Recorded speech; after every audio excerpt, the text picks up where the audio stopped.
คนหรอพ่อโดยแล้วมูซื้อมูเสียงอาจารย์ก็หรอ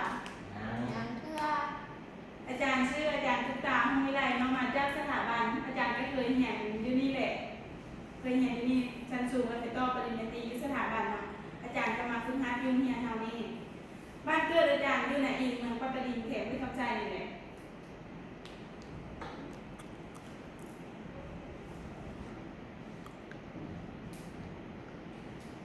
อาจารย์ก็อาจารย์ไม่เนาะถ้าการมินิทำมาทำโครงจักกันก็เนาะให้นักเรียนแต่ละคนนั้นเสนอซื้อเขาซื้อในใดมาจากบ้านใดเมืองใดสวัสดีอาจารย์น้องชื่อนางพุทธนาแก้วไหลมาจากที่โรงเรียนเทคนิคการบินดัน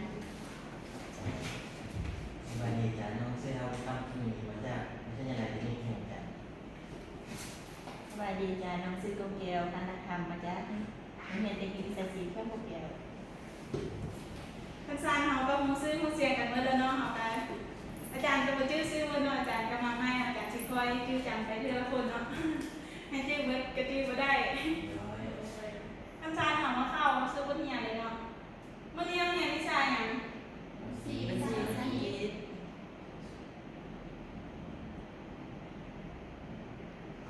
เข้าสู้บทที่หนึ่งเลยเนาะ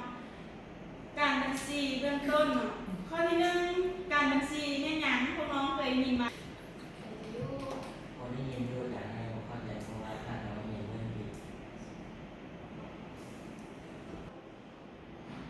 อาจารย์ทำมาซื้อตัวเลยเนาะอันนี้มันเป็นเนื้อในของบัญชีเนาะการบัญชีเนี่ยการรับรู้การดำเนินการคิดไล่เป็นจำนวนเนาะแล้วก็เป็นเงินโดยมีการจำแนกรายการบัญชีย่างแจ้งและมีเอกสารยั่งยืนเนาะมีการบันทึกจัดวางรายงานข้อมูลด้านการเงินเนื้อในจัดการเคลื่อนไหวกิจการของหัวหน่วยการบัญชีเพื่อให้ประกันความถูกต้องตามตัวจริงเนาะและมีระเบียบกฎหมาย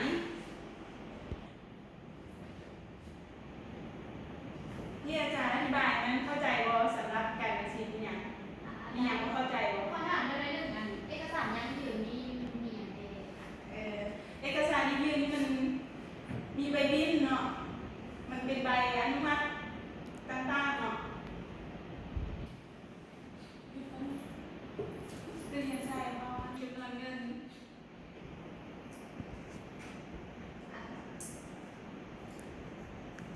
มีอย่างเข้าใจบ่เข้าใจบ่ เข้าใจแล้วเข้าใจแล้ว ไปเลย ภาษาเข้าสู่ข้อที่สองเลยเนาะรับการรวมของบัญชีเนาะการถือบัญชีให้ปฏิบัติตามประกาศดังนี้เนาะการทำมาหูนำกันเลยเนาะการรับรู้เงินค้างรับและเงินค้างได้ทั้งหมดเนาะเอามาต่อคิดอันสองเลยเนาะการตีมูลค่าทรัพย์สินและหนี้สินตามมาตรฐานเนาะตัวอย่างว่าทรัพย์สินที่เฮาใช้ไปแล้วเมื่อปีเนาะมันมีค่าวิเงียนเท่าไหร่เนาะ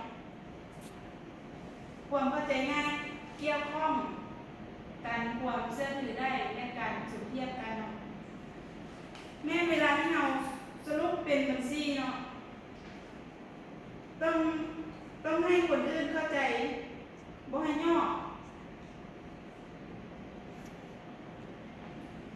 ความเข้าใจง่ายความเกี่ยวข้อง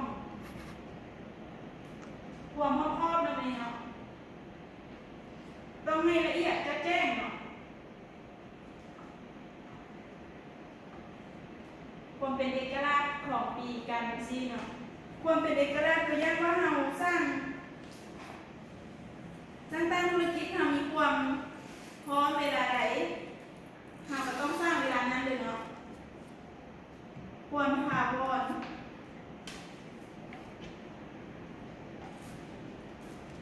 ความซื่อเนื่องในการดำเนินธุรกิจในอนาคตที่คาดคะเนได้เนาะธุรกิจในแต่ละปีซึ่งต่อกันต้องเคลื่อนไหวเป็นปกติเนาะการเปิดเผยข้อมูลข่าวสารและมีผลกระทบต่อการตัดสินปัญหาของผู้นำใช้เนาะ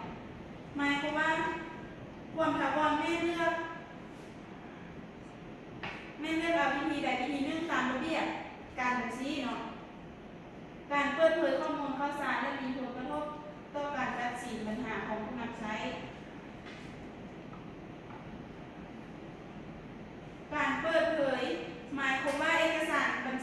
ำเป็นสิเปิดเผยให้คนอื่นรู้เนาะข้อที่หน้าสุดท้ายความถูกต้องที่สุดกับตัวจริงของข้อมูลข่าวสารด้านการเงินเนาะความถูกต้องคือจำนวนเงินกับบัญชีต้องตรงกันเนาะมาเท่านี้มีอย่างไม่เข้าใจบ่ โอ้ยเข้าใจแล้วจ้ะ ใจแล้วอาจารย์ ท่านใช้มาเท่านี้เวลาของเบิร์ดเลยเนาะให้พรได้เอาคันว่าพวกน้องบ่มีอย่างไม่เข้าใจกับไปถามอาจารย์คือได้นัมเบอร์อาจารย์กระติบอยู่หนังเขาก็พอได้